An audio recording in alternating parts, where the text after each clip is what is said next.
Hello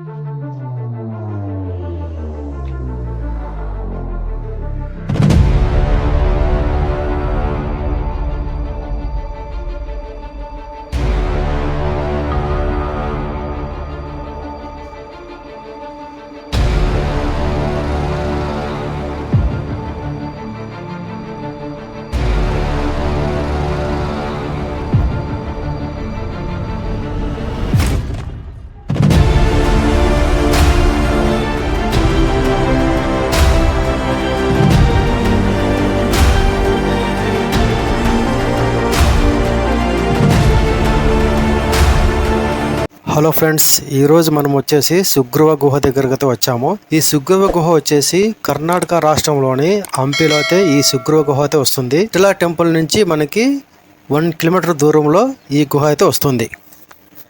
ఈ సుగ్రీవుడి గుహ గురించి చెప్పాలంటే రామాయణం కాలం నాటిది, అంటే విజయనగర సామ్రాజ్యం కంటే ముందే జరిగిన కథ అన్నమాట. ఈ గుహలోనే సీతమ్మ ఆభరణాలను దాచి ఉంచాడని, అలాగే రామలక్ష్మణులు కలిసిన ప్రదేశం అని ఇక్కడే చెప్తారు. ఈ గుహని సుగ్రీవ గుహ అని ఎందుకు పిలుస్తారో అది తెలుసుకోవాలంటే మొదటిగా మనము సుగ్రీవ గురించి తెలుసుకోవాలి.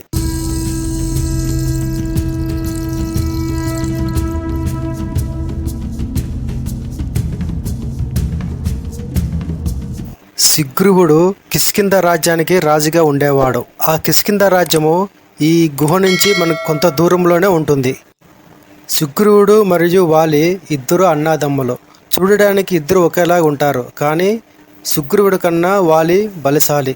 వాలి కిష్కింధ వానరుల రాజ్యానికి రాజుగా ఉండేవాడు. ఒకరోజు మాయావి అనే రాక్షసుడు కిష్కింధ రాజధాని ద్వారం దగ్గరకు వచ్చి తనతో యుద్ధం చేయమని సవాలు చేస్తాడు. ఆ మాట విన్న వాలి మాయావి దగ్గరికి వెళ్ళగా అక్కడ నుంచి భయంతో ఒక లోతైన గుహలోకి పారిపోతాడు. సుగ్రీవుడు బయట వేచి ఉండమని చెప్పి రాక్షసును వెంబడిస్తూ వాలి గుహలోకి వెళ్తాడు. ఆ గుహ నుంచి అరుపులు మరియు రక్తం ప్రవహించడం చూసి సుగ్రీవుడు తన అన్న అయిన వాలి చనిపోయాడేమో అని గ్రహించి ఆ రాక్షసుడు బయటకు రాకుండా ఒక బండరాయి అడ్డం పెట్టి కిష్కింధ రాజ్యానికి వెళ్తాడు. కిష్కింధ రాజ్యానికి వచ్చి పట్టాభిషిక్తుడైతాడు. 1 సంవత్సరం తర్వాత వాలి అనుకోకుండా రాజ్యానికి తిరిగి వస్తాడు. సుగ్రీవుడు రాజుగా అయ్యాడని గ్రహించి వాలి తన తమ్ముడైన సుగ్రీవుడు ద్రోహం చేశాడని అపార్థం చేసుకొని ఇద్దరు బద్ధశత్రులుగా మారతారు. అది యుద్ధం వరకు వెళ్తుంది. ఆ యుద్ధంలో సుగ్రీవుడు ఓడిపోయి కిష్కింధ రాజ్యం నుంచి బహిష్కరించబడతాడు. తర్వాత సుగ్రీవుడు ఋషిముఖ పర్వతానికి వెళ్ళిపోయి అక్కడ పర్వతం నుంచి ప్రతిరోజు మీరు చూస్తున్న ఈ నదికి దగ్గరకు వచ్చి ఉదయం పూట స్నానం చేస్తూ ఉండేవాడు. ఒకరోజు స్నానం చేస్తుండగా ఆకాశ మార్గమున రావణాసురుడు సీతాదేవిని అపహరించి తీసుకొని వెళ్తుండగా తన చీర కొంగును చింపి బంగారు ఆభరణాలను ఆ గుడ్డలో కట్టి కిందకు పడేస్తుంది. ఈ విధంగా పాడేసిన బంగారు ఆభరణాలను సుగ్రీవుడు ఈ గుహలోనే దాచి ఉంచాడని చరిత్ర చెబుతుంది.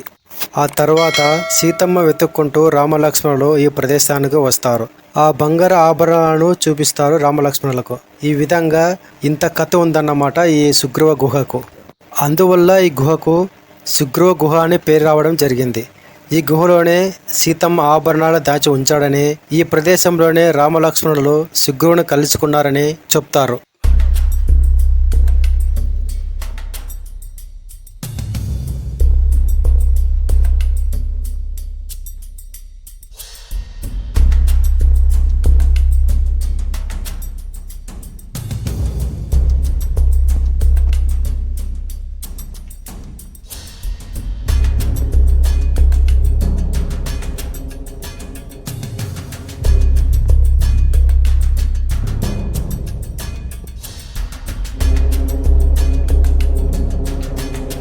ఈ సుగ్రీవుని గుహ వచ్చేసి పెద్ద పెద్ద బండరాయిల మధ్య ఒక చిన్న గుహ అయితే ఉంటుంది.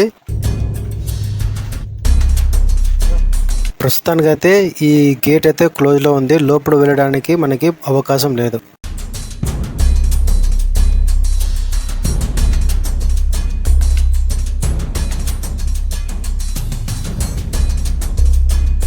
ఈ గుహలోనే రామ లక్ష్మణుల విగ్రహాలు కూడా మనము చూడవచ్చు.